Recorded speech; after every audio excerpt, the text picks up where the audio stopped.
everyone to please turn off your cell phones so we don't have ringing while this is going on. And also ask you to please hold your applause until the very end of the debate so the candidates can have their full time for speaking. Okay, are we ready? You want to start? You ready to start? Yeah. Okay. So on behalf of the League of Women Voters of Southeastern Connecticut, I want to welcome all of you to the 20th State Senate District Candidates Debate. I am Carol Reimers, and I am a resident of Killingworth, Connecticut, so I'm not in your district. So the League of Women Voters likes to remain nonpartisan that way. The League of Women Voters is a national, state, and local organization, and we welcome everyone to join us.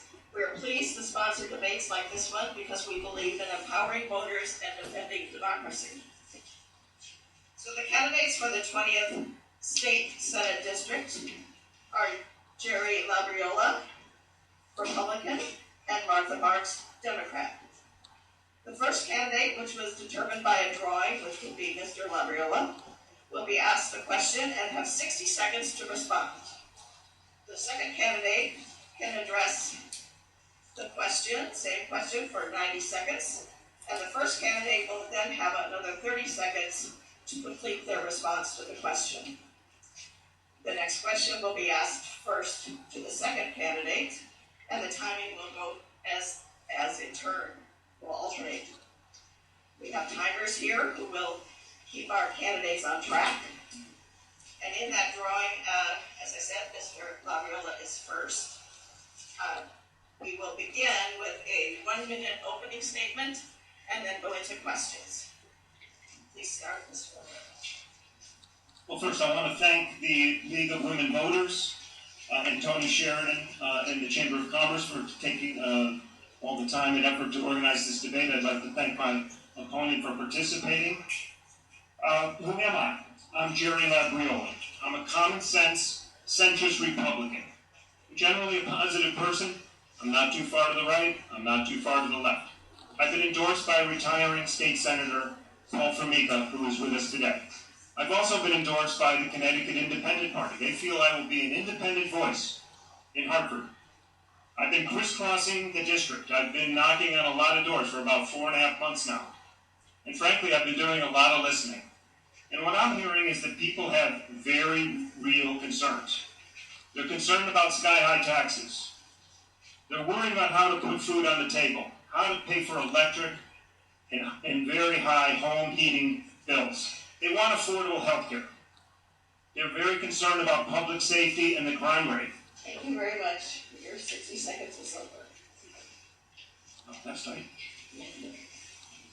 Ms. Marks? Hi, my name is Martha Marks. I am the Democrat running for the State Senate, and I am also endorsed on the Working Families Party. Thank you to the League and to the Chamber and for Eastline for hosting us. Many of you know me. I'm the mother of 4 wonderful children, and I finally have a grandchild. I have lived here in the district for almost my entire life. I tried New York for a year and Boston for a year. It didn't work out too well. I love Connecticut, and I love the 20th District. I've been a nurse for over 38 years, and well over 20 years I've been a visiting nurse. I'm in the homes of the constituents of the 20th District every day. I listen to them.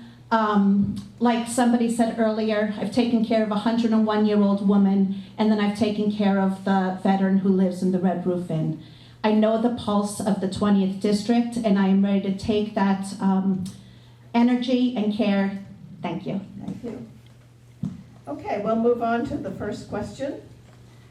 Please tell us what about your personal style or experience that qualifies you to be the District 20 State Senator. We don't expect our legislators to be subject experts on every bill that comes before them. Where do you seek background information that helps you make a decision on how to vote on a bill? Mr. Labriola, you're first. I'm first again? Yes. Other questions? Well, Well, thank you for that question. My family has a tradition of community service. I have served as a town attorney. I've been a chairman of a board of assessment appeals. My father's been a state senator. My brother currently serves in the legislature in his 10th term. It's kind of in our blood to serve the community. This is a call to duty on my part. When Senator Formica retired, I stepped up to run. I do feel I could hit the ground running. I'm experienced. I've been around the halls of the Capitol, and I'm quite certain I can execute and advocate. Yes, I see that. This position very well. Thank you. Thank you for that question. So I don't know the halls of the Capitol all that well. I am going up to Hartford because I have a passion for working class people. It's what I've done my whole life. I listen when I'm with my patients and I hear how our healthcare policy and our policy works and how they don't work. I get very frustrated when I see legislation that was passed and doesn't work. I can remember when I first became a nurse, one of the biggest things that I just couldn't believe in the United States and America and in Connecticut, that we had pre-existing conditions. The Affordable Care Act took away pre-existing conditions, yet my opponent, when he ran for Congress in 2010, not as a centrist, but pretty much as a Tea Party Republican, his #1 goal when he became congressman against Rosa DeLauro was to get rid of the Affordable Care Act that has pre-existing conditions, that lets our children stay on our health care till they're 26, and that expanded Medicaid. So I am going up to Hartford because I care about working class people, not because I know the halls of the Capitol. You have 30 more seconds. Yeah, my response to that is a reckless misrepresentation of the truth. I never advocated for taking away health care from millions of people, as my opponent is inferring. I care about and I will fight for affordable health care. I'm a consumer myself of health insurance. My wife and I spent nearly $30,000 last year on health insurance. So her party, in fact, just increased our health insurance premiums, the insurance commissioner of the party in power, the Democrat Party, just 10%, 20% increase in insurance premiums. I just got cut off. Very tight timelines here. Yes. Okay, the next question. And this question is from the League of Women Voters. This is a 3-part question about voting, so I will ask it maybe in the 3 parts for you. In the light of headlines across this country for the last 2 years alleging voting irregularities and rigged elections, will you commit to accepting the outcome of the election on November 8th as certified by the Secretary of the State? And yeah, let's go each by each. Okay. Yes. Thank you. Yes, I absolutely will. Our elections are honest, they're fair, and our poll workers work tirelessly every day to make sure that they are fair. What happened on January 6th in Washington, D.C. took away our democracy. It scared me. We talk about crime, that's probably the worst crime we've ever seen. So I would love to ask my opponent if he feels that the past president, if it was a seditious act in treason, or if he thinks those were just a bunch of people a little upset by what happened with the presidential election. Okay, Mr. Lavioli, the question is about voting irregularities, and will you commit to accepting the outcome of the election? Yes, I will commit, but voting irregularities are something that is concerning to all of us. Just recently, we have heard about irregularities in Stamford and Bridgeport, one involving convictions of a Democrat town chairman, and one with an entire Democrat primary thrown out by the court. And it involved absentee ballots. I'm an optimist, and I always am hoping that we have fair and free elections. Every vote counts, and we never want to have anyone be disenfranchised. With regard to January 6th, I thought that was a disgrace. I believe Joe Biden is the president, and I have no doubt of that. Okay. should we go to the second part of the question? No, I'll take my 30 seconds, thank you. Okay. So he didn't answer whether the past presidents committed seditious act and treason, probably because he's going to be the Republican nominee for president, and he doesn't want his base to get angry with him. Our elections are fair. The things that were said about the voting system by our past president was probably one of the biggest travesties that our democracy ever saw. Okay. Second part. Do you support the referendum on the ballot that will authorize the state legislature to develop a plan to allow for early voting? And since this is technically one question, we'll let you start again. Sure. Yes, I absolutely believe in early voting. I'm a nurse. You could get mandated to work a double that day. If you're a police officer, you can get ordered in, have to work a double, and then you don't get to vote. If you have young children or an elderly parent that you care for, they might fall and fracture their hip on election day, and so guess what? Election day, you don't get to vote. You're in the emergency room. And so I think it's much better that on one Saturday you wake up and you have a few hours and you say, I'm gonna go vote today. And I don't know what we're afraid of. We're only one of 4 states that does not have early voting. Thank you. Ms. Fabiola? Yes, I have an open mind toward early voting. My wife served as town clerk of Wallingford for 13 years. Her last election was the presidential election in 2020. I think it was the last election of many town clerks. It was very, very challenging, so definitely my hat's off to all town clerks and registrars of voters for all they do to keep our electoral system functioning. In 2020, we had no excuse absentee ballots, which is essentially the same as early voting. So I do have an open mind, but we have to have safeguards. We have to make sure that whoever wants to vote is the person that's requesting the right to have that absentee ballot or early voting. I've already answered the question about we don't want to have any irregularities, and we certainly want every vote to count. We don't want anyone to be disenfranchised.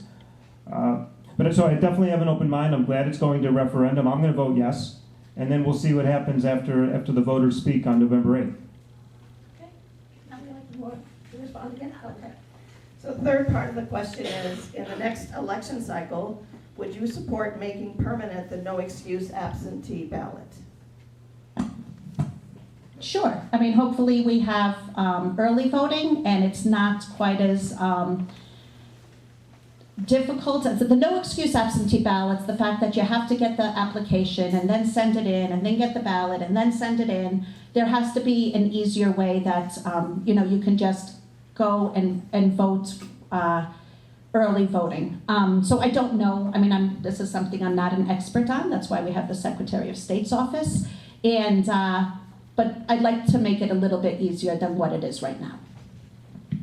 Well, as I just mentioned, I don't see much of a difference between no excuse absentee ballot and early voting. I mean, maybe there's some nuance to that or some subtlety. And so we sort of already experienced it. I mean, it can be workable. It's quite a challenge. Again, my wife was a town clerk with the drop boxes and everything that was going on. Very, very challenging. So yeah, I mean that's where I am on that issue. I think again we have to have safeguards, and just so I get your question again. I mean, will you support making permanent. No excuse absentee? Yeah, again, I think it's kind of one and the same. If we have early voting, if the referendum fails, then I think we should return and maybe revert to looking at no excuse absentee ballots with proper safeguards. No, that's okay. So we'll move on to the third question. There has been considerable interest in the issue of short-term rentals of residential properties. Neighbors complain about parking, noise, and neighbors who are not committed. Sorry? We can't hear you. No, it says on. Is this better? Is that better? Keep it closer. Just keep it close. Okay. Is that better? Yeah, there you go. Okay. Neighbors complain about parking, noise, and neighbors who are not committed to the community. Do you support the state regulating this activity? If so, would you support a minimum duration of rental and/or safety regulations within the rented home? and/or imposition of a municipal tax? Mr. Labarilla, you're first. Short-term rentals? I think that's a very relevant question. It's a question I get asked many times when I travel around the district in certain beach communities, and it's something that concerns many in the district. When you buy a house in a residential neighborhood, you expect to be in a residential neighborhood, and then you turn around and someone you think is your neighbor is now not there, and there are a ton of cars, and there's parties, and there's noise. So I hope, and I certainly would be open to some enabling legislation if we could. Most of these homes are purchased by investors. To force these investors to maybe go through a P&Z process within a town to make sure they pass the requirements of a lodging venue or a B&B, that have sprinklers and parking, and maybe that would address the problem. But right now, it's a serious problem, and I hear about it regularly. Ms. Barr?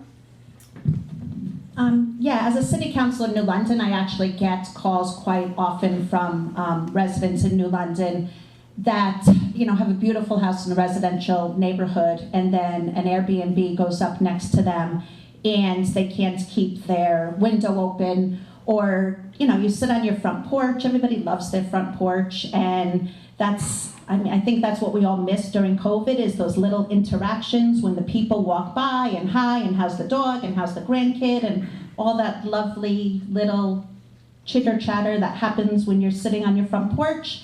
And when you have a different person living next to you every week, it's not very fun.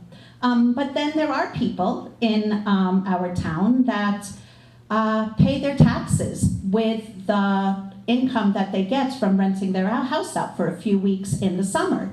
And so I think there is a difference when it's your house and you own that house and you know your neighbors, so you're not going to let a rowdy group come because you don't want your neighbor to get angry with you. So I think it's very nuanced. I think it needs to start in the towns, and I think the town should get some kind of taxes from the rentals, but I don't think the companies that come in and buy the property and rent them and have no skin in the game, I don't like that at all, and we have to try to regulate that on a state level. Thank you. Yeah, I think I'm in agreement with that. It's really, the concern is the investors coming in, not just your average homeowner wanting to get a little extra income. And some kind of enabling legislation that would allow towns, and this has to be a local control issue. The town has to decide whether they want to put a lid on this kind of short-term rentals from investors. And the towns and their board and commissions will make the right decision. Okay, thank you. Next question. Polling suggests that taxes are one of the top concerns for Connecticut voters. Do you see a way to alleviate the tax burden on Connecticut residents? What changes would you recommend to the state tax system, both for small and large businesses and for individuals? Are there changes in the tax system that could help make Connecticut more affordable for retirees? Ms. Marks? Yeah, so I mean, taxes are a question I get quite a bit on the doors and with my calls, but honestly, I don't get it that much. There are other issues that are much more concerning. We need to extend the gas tax. We need to make our car tax less regressive. People that have a 2020 Camry in New London should not be paying a lot more than somebody with the same car in Waterford. I know a lot of people that got their child tax credit this year, and they had to turn around and use it to pay their car taxes. I think another thing we really have to look at is hospitals and how they get taxed. They've brought up, the two largest hospitals have brought up so much property in all of the towns in the 20th district, and they've taken many of those properties off of the tax rolls. So that is something I will also look at when I get to Hartford. Well, I would support some broad-based tax relief because folks are hurting right now. We have a runaway inflation. And I'm not talking about a gimmick where you get a $100 Ned Lamont check in the mail. I'm talking about something that's lasting. I've actually proposed a 50 basis points reduction in the sales tax. I find it interesting that my opponent discusses or talks about tax relief. I actually saw one of her mailings today talking about lowering taxes. I've seen her on a video boasting about raising property taxes or taxes in New London on the city council. I also just watched her video from the New London Day where she was asked, would you be willing to return any of the state's massive $4 billion or maybe $5 billion surplus back to the taxpayers? Her answer was no, she'd like to put all of that money into a rainy day fund in case there's a hurricane. So I don't know how you can square that, Martha. I don't know when you converted to being a tax cutter. Maybe it was last night. No, I hope you enjoyed my videos today.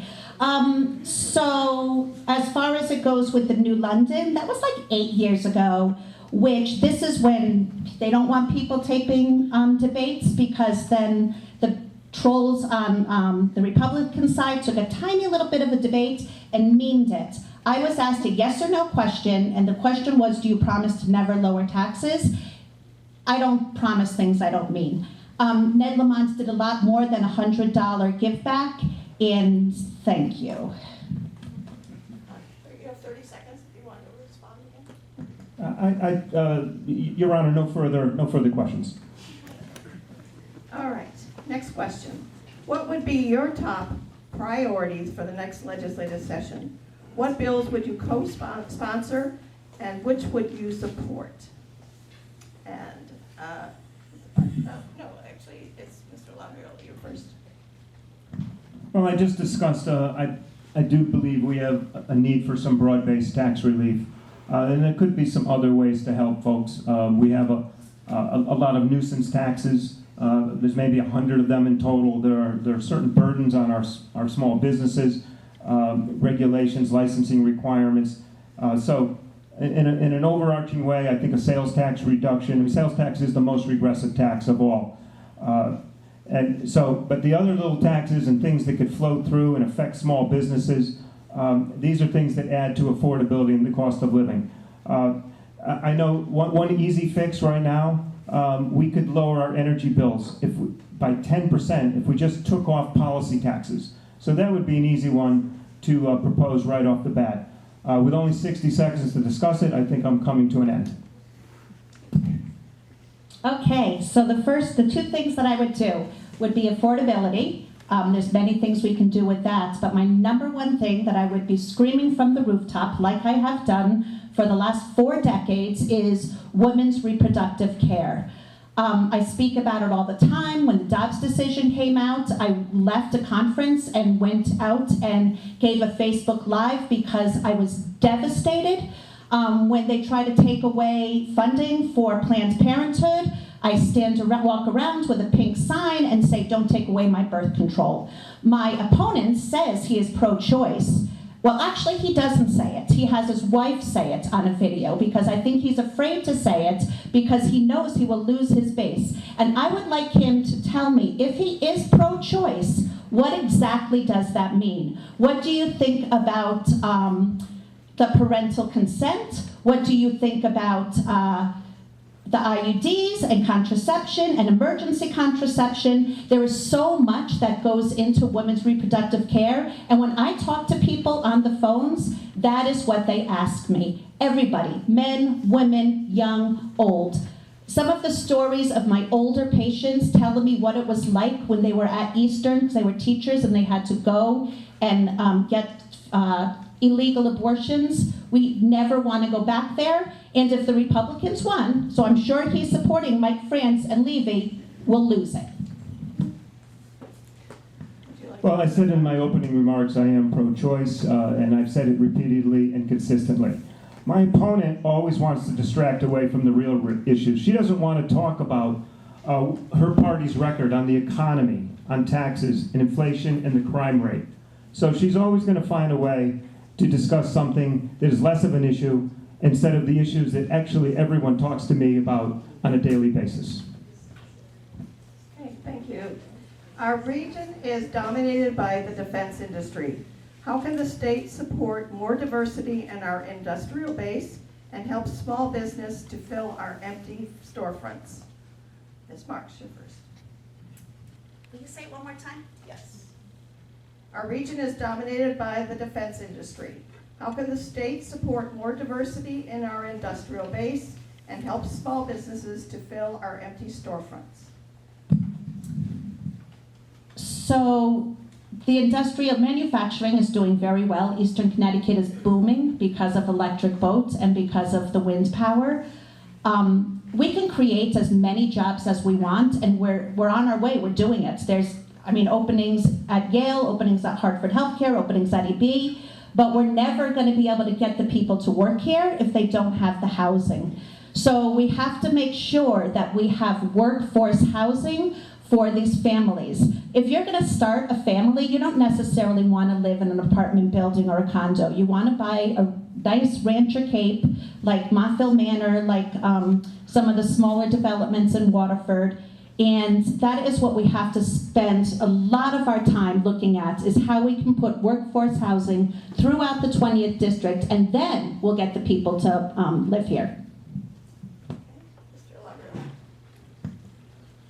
The defense industry obviously is very key to our region, but we have other very exciting industries that are evolving. Certainly, renewable energy is an exciting, evolving technology. We have the potential to be assembling turbines in New London, having them go out to wind farms, and maybe eventually tying into the infrastructure in Millstone.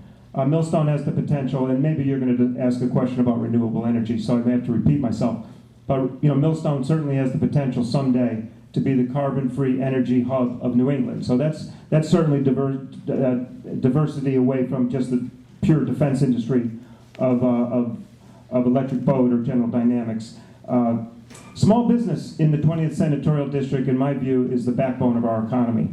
We have a tourism industry that is growing. We want it to be a thriving tourism issue, but of course, we have a transportation infrastructure problem with I-95 and other impediments. But clearly, small business could certainly use some help and some subsidy, especially our hard-hit service industry, bars, restaurants, and the like.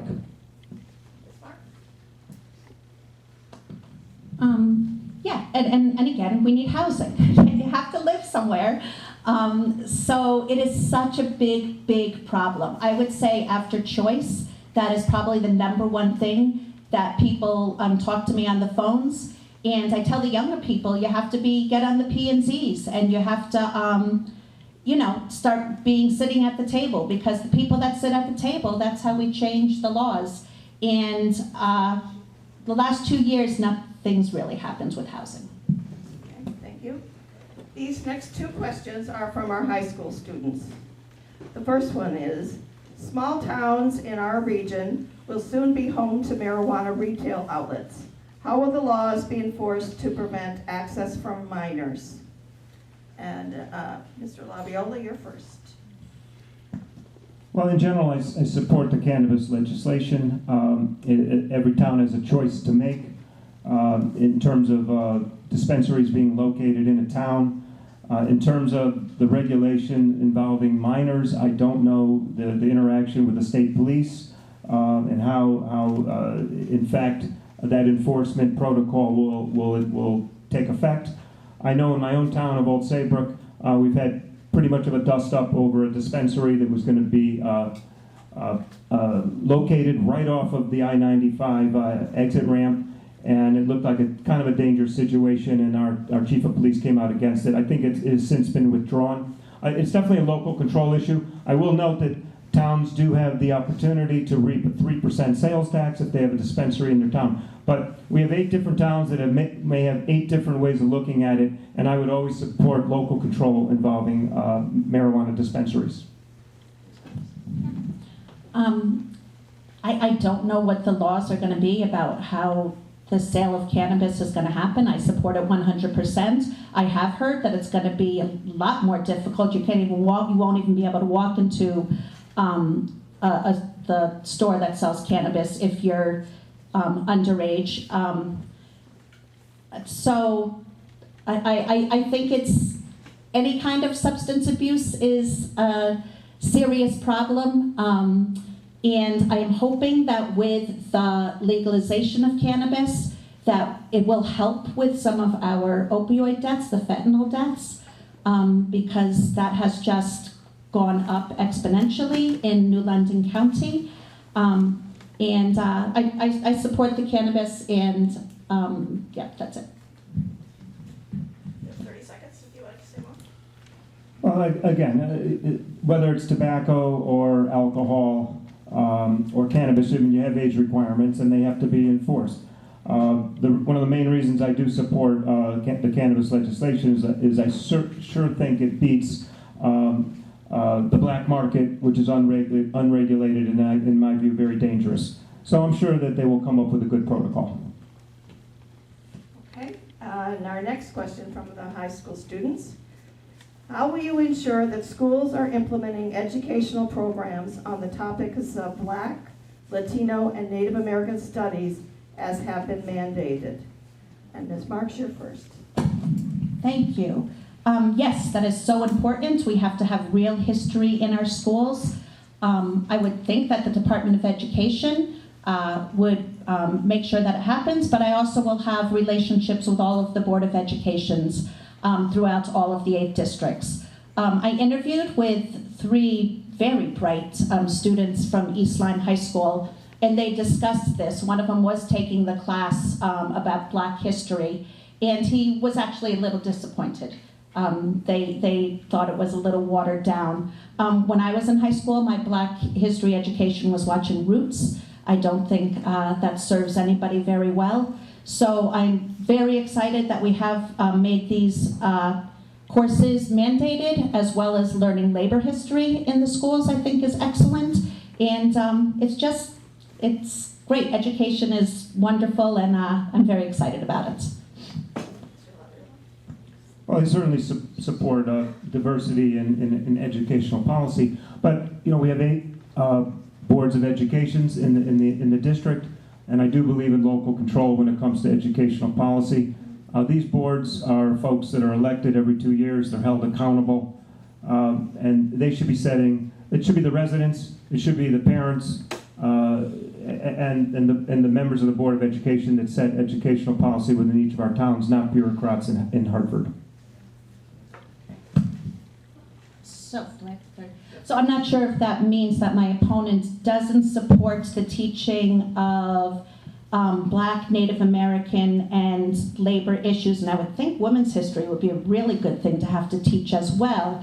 And it can't just come from the local control, because if you have no people of color or no Native Americans sitting on your board, they're not going to understand the importance of it. I got the stop sign. Thank you. Yes. Okay, our next question. The Eastern Pequot tribe was stripped of its federal recognition in 2005. Would you be willing to advocate for the tribe to the Bureau of Indian Affairs for the purpose of reinstating their recognition? And Mr. Laviola, you're first. Well, clearly, our 2 casinos are a big part of the economy of southeastern Connecticut, if not all of eastern Connecticut. They certainly supply a lot of our jobs. We have Senator Summers is here in the audience, and both of the casinos, I believe, are in her district. It may be a little bit past my scope of knowledge to really be able to understand the Bureau of Indian Affairs and the stripping of recognition. I certainly am open and would be willing to listen to both sides of the argument. I know there's certainly a concern regarding the state of Connecticut and receiving the agreement that was originally carved out by Governor Weicker many years ago. So there's certainly some cross currents with that question, and you're catching me a little bit off guard with it, but I'm rolling with it with the best I can. Thank you. Marks. Yeah, so when you lived in the 20th district almost your whole life, you remember when the Eastern Pequots went for recognition and then it didn't happen. Being recognized as a tribal nation has nothing to do with casinos. It has to do with preserving your culture, preserving your language, preserving your native land. We stripped all of that from the Native Americans back when New London was called Namiak, and we need to, I don't know the nuances of why the Eastern Pequots were not recognized. I will tell you, I've taken care of many Eastern Pequots. I've taken care of many of the elders in the Native American tribes, and their culture is fascinating. And anything we can do to preserve anybody's culture, we need to make sure that we do that. Well, I have no disagreement that their heritage is very valuable, and they contribute very greatly to our region.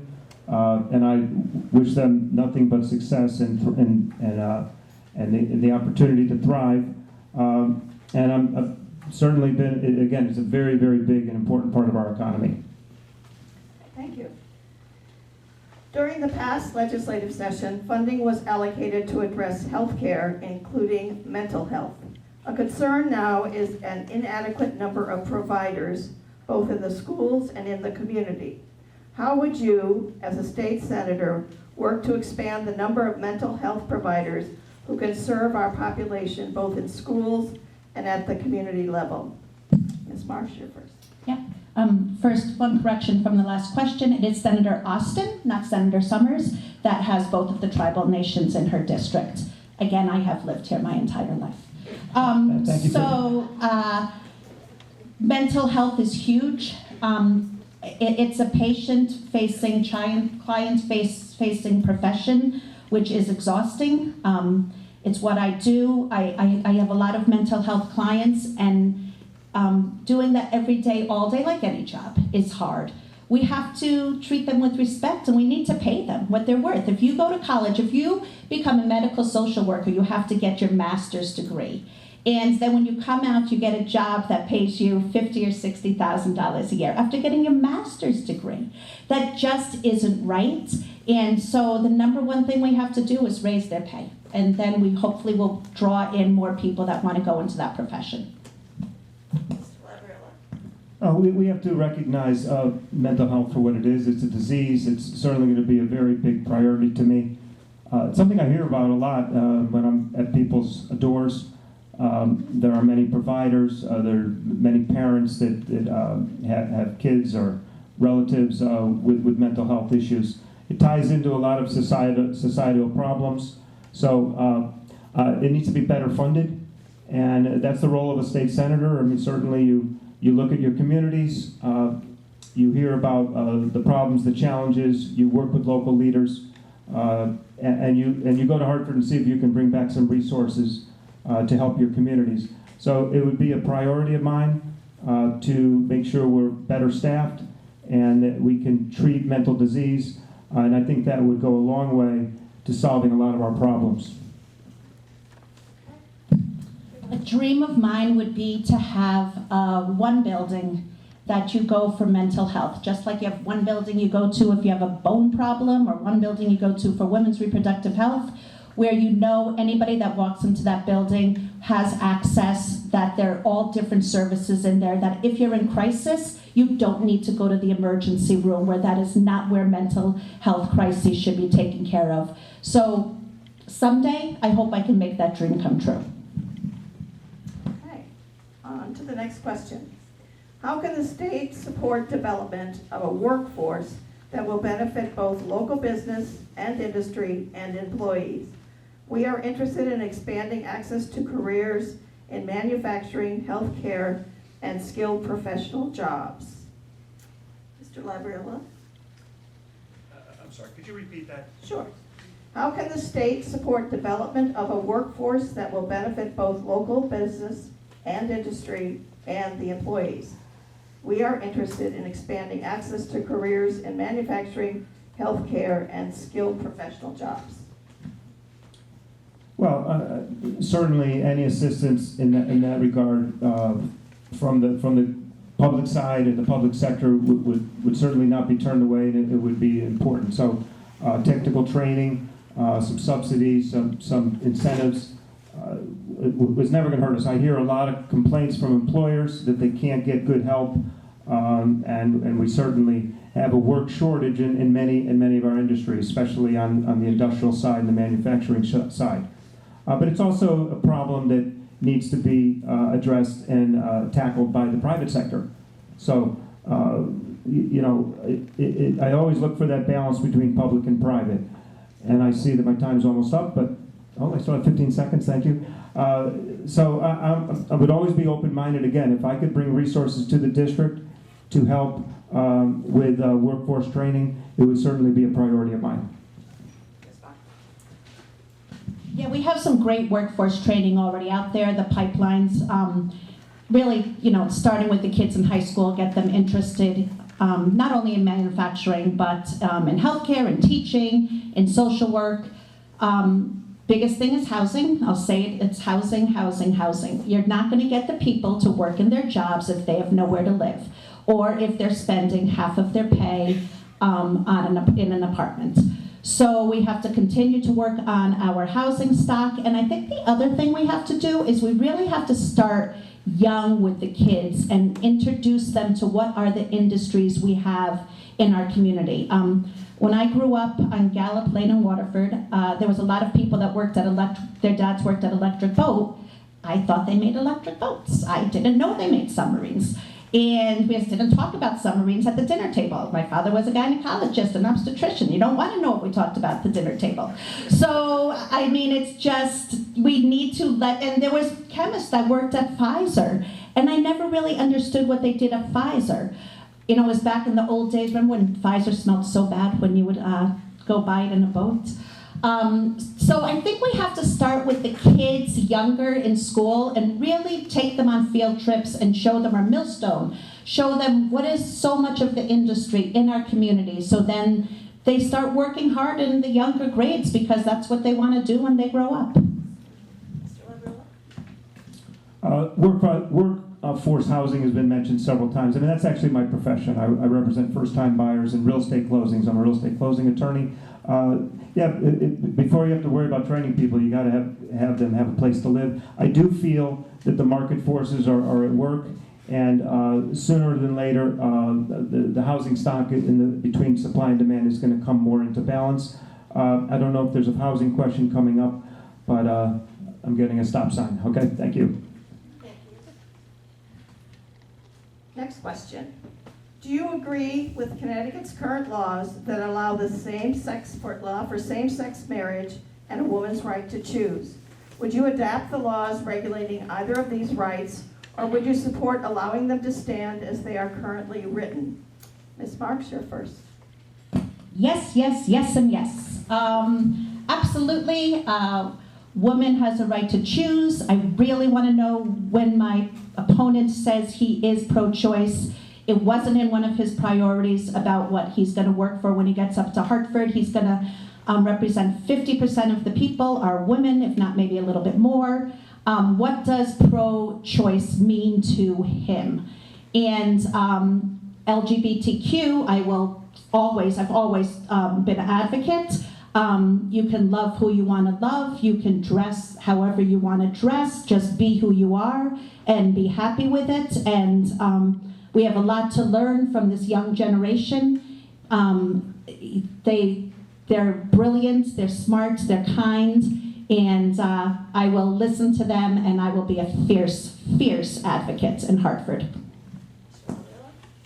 I don't know how I can say it any more directly. I am pro-choice. I will defend a woman's right to choose. I've said that consistently throughout the campaign and prior to that. I support the that's a tough one, LGBTQ community. Thank you. Wholeheartedly, I always have.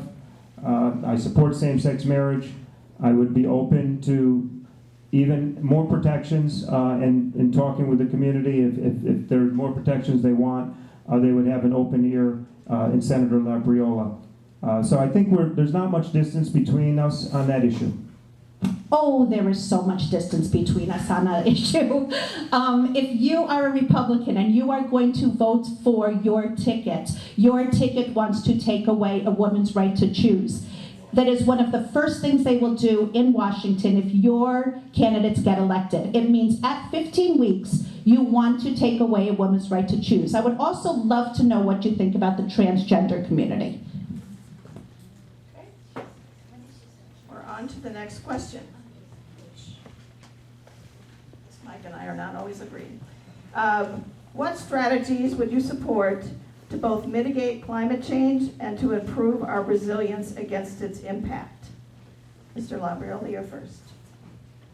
Well, as I indicated earlier, I am a big proponent of renewable energy. I think it's an exciting and evolving technology, whether it be wind, solar, fusion. In particular, wind seems to be the evolving technology right here that pertains to the 20th Senatorial District. Also nuclear, obviously. Toured the Millstone plant recently.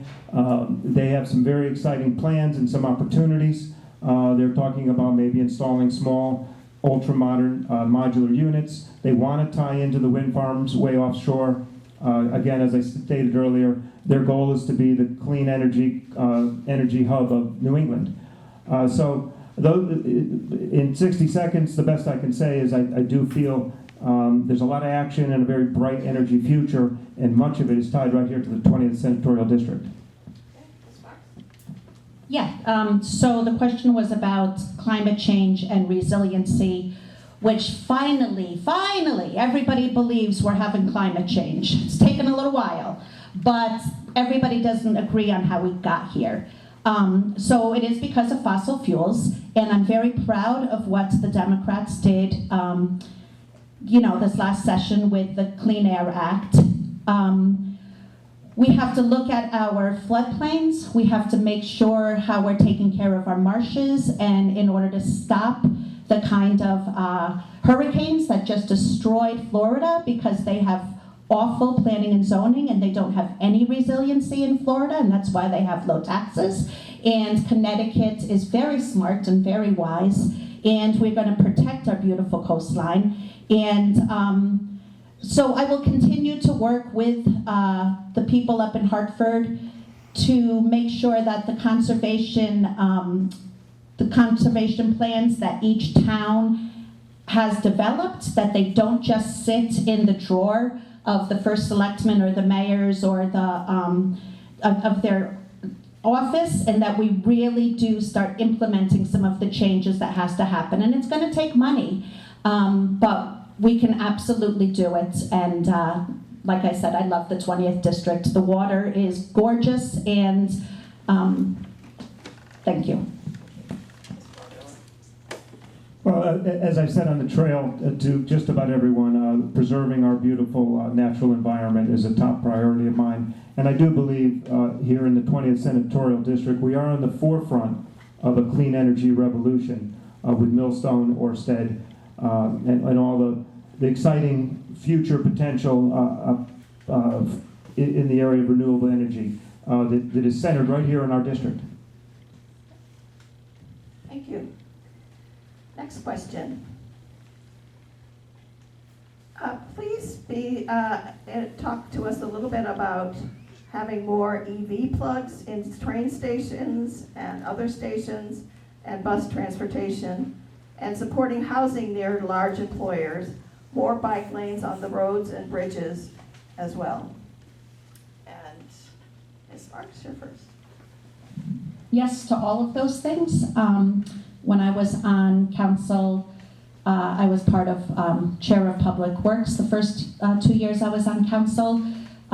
So I was part of the Pedestrian Advisory Committee, and we worked to get more sidewalks. Sidewalks are so important. When I was up knocking doors up in Montville, some of the things the parents were telling me up there was how they expect their kids to walk to school, but yet there's no sidewalks for the kids to walk to school. So we have to continue to do that. As far as EV plug-ins for cars, for trains, for everything, we have to put in more of them, which we just got more money from Washington that we'll be able to do that. If you read some of the comments, the trolls on the day, they actually think people don't have to pay for that, but you do. You have to pay for it. And I would support it 100%.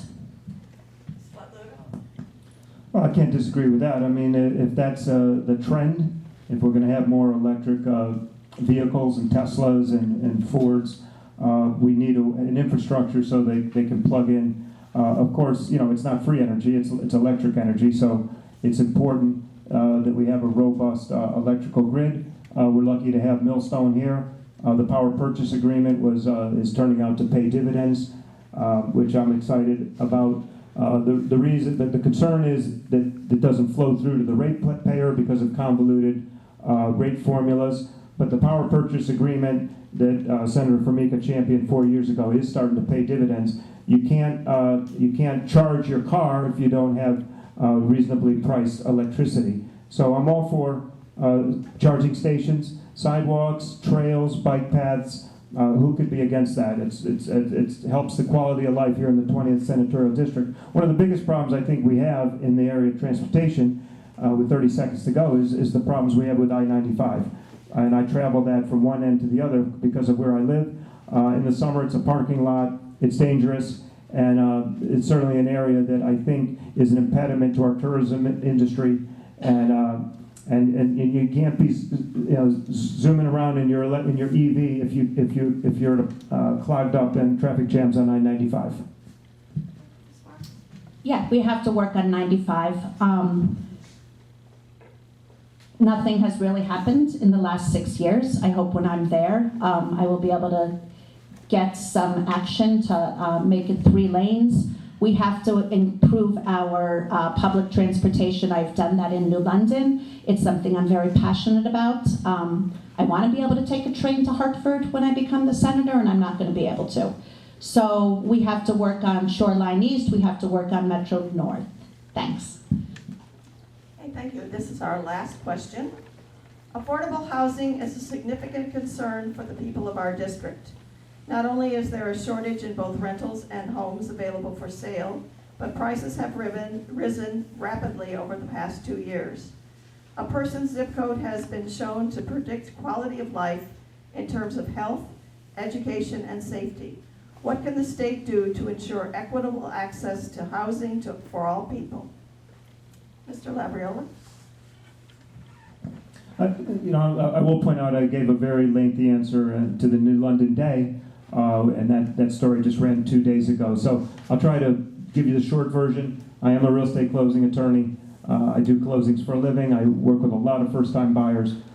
There's been certainly a problem with the inventory. Things are starting to improve. I talk to realtors every day. Prices are softening, inventory is growing, and I'm hoping things are turning in the right direction. The market forces will help us in that area. We have some great programs. We have CHAFA, we have down payment assistance, we have a VA loan program, which is really great for folks here in the 20th because we have so many veterans. I've been endorsed by the Connecticut Realtors. They feel I'm the right fit for the district. Certainly incentives for housing. They can come from the private sector with our big employers to give some workforce assistance. And maybe, how about some incentives to our towns so they could lean in a little bit toward helping with affordable housing. Local control is still important. And I always would say that that's the most important factor. It's all the towns, the boards, and the commissions that have to determine housing policy. Thank you. Yeah, so my opponent knows the housing market in Naugatuck. I know the housing market in the 20th District. I take care of people in the 20th District. I have gone into some of the most beautiful homes and some of the saddest homes you would ever want to see. So we've talked about this quite a bit. I kind of would like to pivot to something else, but he talks about the market force is going to change it. The market force isn't going to change it. Connecticut has needs 85,000 units of market force home. So probably means the prices are stay exactly the same or go up. You can't use a VA loan for a down payment if the average price of a house is $300,000. So many of us got our first homes because family members gave us a down payment, or we were left money by somebody because both my opponent and I happen to be people that are white, and our parents were allowed to build wealth. There were many people in the 20th District whose parents were not able to build wealth because of the systemic racism. And so we have to look at everybody uniquely, and we have to build more workforce housing all over the 20th District. It can't just happen in one town. We need thousands of people. I got the stop sign again. Thank you. First of all, my real estate closing practice is statewide. It is not just in Naugatuck. I've probably done more closings in southeastern Connecticut in the last, say, 10 years than any place in the state. So I need to correct you on that, Martha. The VA loans, by the way, are 100% financing, so there is no down payment required. It's a very, very valuable program. I'm an optimist. I do feel that that we can solve the problem with some foresight and some creativity, but it's certainly a vexing, challenging problem, and that is affordable housing. Thank you very much. We are now at the part where we will have closing statements. Each of the candidates will get 2 minutes each for their closing statement. And due to the draw, Mr. Labriola, you are first. I thought I started. You're first in everything. Well, that I can't disagree with.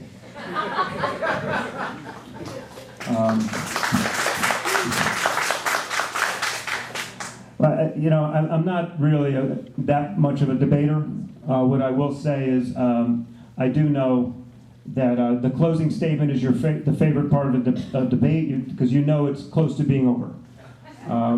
So listen, I've enjoyed the exchange.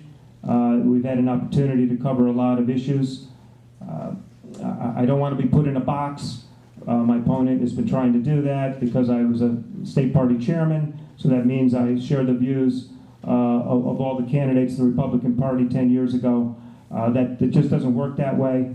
That's just way out of line. But you know, in terms of voters getting a chance to know where I stand on the issues, outside of this kind of format where you're under time constraints and you have a microphone that's a little boomy, I do have, there is a transcript from the Connecticut Examiner of my answers to probably 9 or 10 very important, relevant issues to the district. So for those that are interested, that transcript is up on labriolaforsenate.com. You can read the whole thing. As I mentioned earlier, the New London Day just did videotape interviews of both of us that came out 2 days ago. My opponent was described as a centrist, as a progressive, and I was described as a centrist. I think that's accurate. So, you know, there's a lot of things that still are going to happen in this campaign. Most of it is just going to be both of us hitting the ground and meeting the folks and telling them about what we can do to help them up in Hartford. I've tried to keep this campaign about the issues. I feel I'm the better candidate to represent the 20th Senatorial District. I'm a good fit. I'm a centrist, and I'm not a single issue candidate like my opponent. Not sure what my single issue is besides people, working people. I know the district. I love the district. I am passionate about it. I want to go up there because I want to be the voice for people. If being progressive means that you care about choice, that you care about the LGBTQ community, that you care about affordable health care, then I guess call me progressive. The day paper doesn't really know me, and they shouldn't have labeled either of us. I would label my opponent as an extremist. My opponent ran against Rosa DeLaura, and all you have to do is Google Jerry Labriola Old Spice commercial, and you will see where he is holding the Affordable Care Act in his right hand, and he is saying he is going to go to Washington, D.C. to get rid of pre-existing conditions, to get rid of keeping our children on our health care policy till they're 26, and to get rid of the expansion of Medicare. If you look in the Hartford Courant, you will see that Peter Wolfgang from the Family Institute of Connecticut was just thrilled that Jerry Labriola was going to be the party chair. If you Google the Family Institute of Connecticut, you will see that they are absolutely against any kind of abortion, including IUDs. Those are called internal uterine devices, which they feel is a form of abortion. They don't believe in any kind of LGBTQ rights, and they also don't agree with aid in dying, which was not discussed, but it is something as a former hospice nurse and as a nurse I support 100%. So I do call that extremism. I have never seen anything that he has done that is bipartisan. when you're chair of your party, your state, and he was the first one to endorse Marco Rubio in the entire country. And Marco Rubio wants to get rid of all abortion. Thank you. I want to say thank Those are very, very harsh attacks. I think I deserve an opportunity to No, respond. it's not part of the closing statements, I'm sorry. So we want to thank you, the candidates, for participating in a lively and informative debate. We want to thank the East Lyme Senior Center and Janet and her staff for providing the venue. You can get more information about voting at the table in the back and also at vote411.org. And you can also view tonight the Secretary of the State's debate.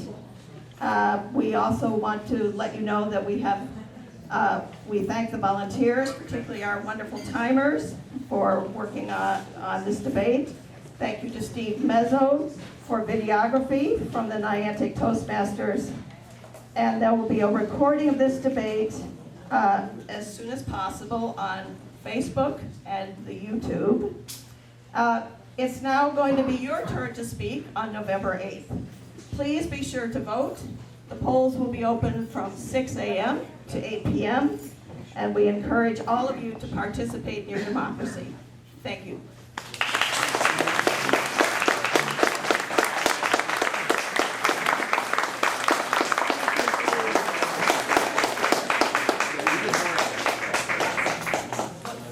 I'm sure your name gets messed up all the time, right?